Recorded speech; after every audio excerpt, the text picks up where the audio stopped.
നമസ്തേ, ഞാൻ ഡോക്ടർ രഞ്ജിത്ത് ഹരിയാണ്.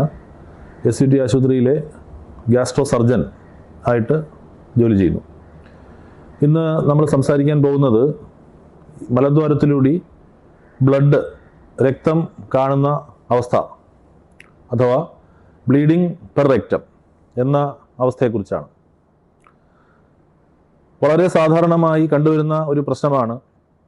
ഒരുപാട് പേര് നമ്മുടെ OP-യിൽ കാണാൻ വരുമ്പോൾ മലത്തിൽ ബ്ലഡ് കലർന്നു പോകുന്നു എന്ന സ്ഥിതി അവരതൊരു കംപ്ലൈൻ്റ് ആയിട്ട് പറഞ്ഞ് നമ്മുടെ OP-യിൽ വരാറുണ്ട്. അപ്പോൾ ഇത് ശ്രദ്ധിക്കേണ്ട കാര്യമാണോ, ഇതിനെന്താണ് ചെയ്യേണ്ടത് എന്നുള്ളതാണ് ഇന്ന് നാം ചർച്ച ചെയ്യുന്ന വിഷയം. ഏറ്റവും സാധാരണമായി മലത്തിൽ ബ്ലഡ് കാണുന്ന അവസ്ഥ എന്ന് പറയുന്നത് പൈൽസ് അഥവാ ഹെമറോയിഡ്സ് എന്നുള്ള ആ ഒരു അവസ്ഥ കാരണമുള്ള മോഷനിൽ ബ്ലഡ് കാണുന്ന അവസ്ഥയാണ്. അപ്പോൾ പൈൽസ് എന്ന് പറയുമ്പോൾ എന്താണ്? മലദ്വാരത്തിൽ നിന്ന് വെളിയിലോട്ട് തള്ളി നിൽക്കുന്ന ചെറിയ രക്തക്കുഴലുകളുടെ ഒരു കൂട്ടായ്മ, അതാണ് പൈൽസ് എന്ന് നമ്മൾ പറയുന്നത്. മലബന്ധം വരികയോ ഒരുപാട് മലം പോകാനായിട്ട് സ്ട്രെയിൻ ചെയ്യുകയോ ചെയ്യുമ്പോൾ ഈ പൈൽസ് ചെറുതായിട്ട് പൊട്ടുകയും അതിൽ നിന്ന് രക്തം ചീറ്റുകയും ചെയ്യുന്ന അവസ്ഥ കാരണം മലത്തിൽ ബ്ലഡ് കാണാറുണ്ട്. അപ്പോൾ ഈ പൈൽസ് കൊണ്ടുള്ള ബ്ലീഡിംഗ് എന്ന് പറയുന്നത് വളരെ സാധാരണമായിട്ടുള്ളതാണെങ്കിലും അതിന് ചിലപ്പോൾ നല്ല രീതിയിലുള്ള ചികിത്സ വേണ്ടിവരും, സർജറിയൊക്കെ ചെയ്യേണ്ടി വരും. പക്ഷേ എല്ലാ ബ്ലീഡിംഗ് റെക്റ്റം പേഷ്യൻസിനെയും നമ്മളിത് പൈൽസാണ് എന്ന് കരുതി ആ ഒരു നിലയിൽ ചികിത്സിക്കാൻ സാധിക്കത്തില്ല. കാരണം ഇത് പൈൽസാണ് എന്ന് പറഞ്ഞ് തള്ളിക്കളയുമ്പോൾ ചിലപ്പോൾ സംഭവിക്കുന്നത് മറ്റുള്ള കുറച്ചുകൂടി സീരിയസ് ആയിട്ടുള്ള കാരണങ്ങൾ കൊണ്ടുള്ള ബ്ലീഡിങ് ആകാം. അതിൽ പ്രധാനപ്പെട്ടവ എന്ന് പറയുന്നത് വൻകുടലിനെയോ മലാശയത്തിനെയോ ബാധിക്കുന്ന പോളിപ്പുകളോ ക്യാൻസറോ ആകാം. അപ്പോൾ ഇത്തരത്തിലുള്ള ബ്ലീഡിംഗ് ആണ് എന്ന് തിരിച്ചറിയേണ്ടത് ഈ രോഗികളുടെ മാനേജ്മെൻറ്റിന്, അവരുടെ ചികിത്സയ്ക്ക് ഏറ്റവും പ്രധാനപ്പെട്ടതാണ്. നമ്മൾ ഒരു പേഷ്യൻ്റ് ബ്ലീഡിംഗ് ആയിട്ട് നമ്മളെ കാണാൻ വരുമ്പോൾ ആദ്യം ചെയ്യുന്നത് ഡിജിറ്റൽ എക്സാമിനേഷൻ, അതായത് മലദ്വാരത്തിനകത്തോട്ട് ഗ്ലൗ ഇട്ട ഒരു ഫിംഗർ ജെല്ലി പരട്ടി മലദ്വാരം പരിശോധിക്കുക എന്നുള്ളതാണ് ഏറ്റവും ആദ്യമായിട്ട് ഡോക്ടർമാർ ചെയ്യുന്നത്. അത് ചെയ്യുമ്പോൾ മലദ്വാരത്തിൽ നിന്ന് ബ്ലീഡിംഗ് ഉണ്ടാക്കാവുന്ന പൈൽസോ അല്ലെങ്കിൽ ഫിഷർ എന്നുള്ള ഒരു കണ്ടീഷനോ ഒക്കെ നമ്മൾക്ക് മനസ്സിലാക്കാൻ സാധിക്കും. വിരലെത്താവുന്ന ദൂരത്തിലുള്ള മറ്റുള്ള കാരണങ്ങളും ചിലപ്പോൾ നമ്മൾക്ക് മനസ്സിലായെന്ന് വരാം. പക്ഷെ പലപ്പോഴും ഒരു ഡിജിറ്റൽ എക്സാമിനേഷൻ അഥവാ പെർ റെക്റ്റൽ എക്സാമിനേഷൻ കൊണ്ട് എല്ലാ ബ്ലീഡിങ്ങും നമുക്ക് മനസ്സിലാകണമെന്നില്ല.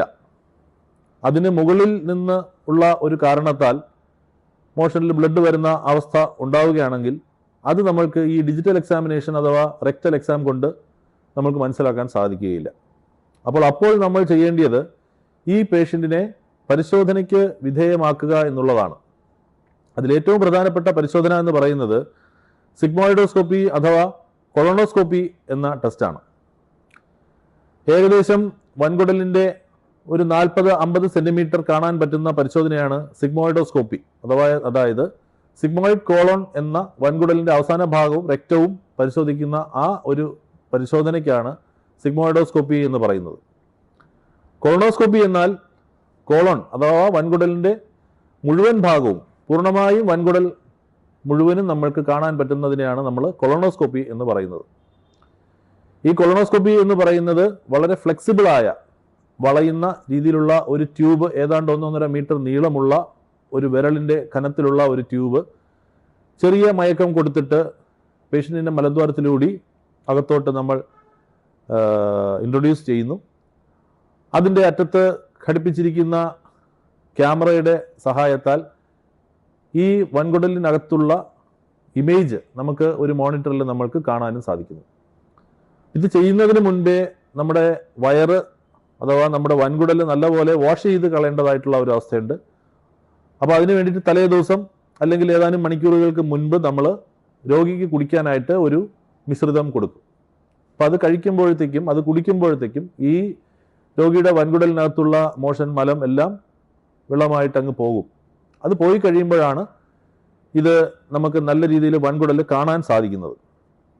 ഈ വൻകുടൽ കാണുമ്പോൾ നമുക്ക് ഈ ലീഷൻ എന്താണ് ഈ ബ്ലീഡിങ് ഉണ്ടാക്കിയത് എന്നുള്ള ആ ഒരു ലീഷൻ നമുക്ക് കാണാൻ സാധിക്കുകയും അതിൽ നിന്ന് വേണ്ടിയതാണെന്നുണ്ടെങ്കിൽ ബയോപ്സി പോലുള്ള കാര്യങ്ങൾ ചെയ്യാനും നമുക്ക് സാധിക്കും.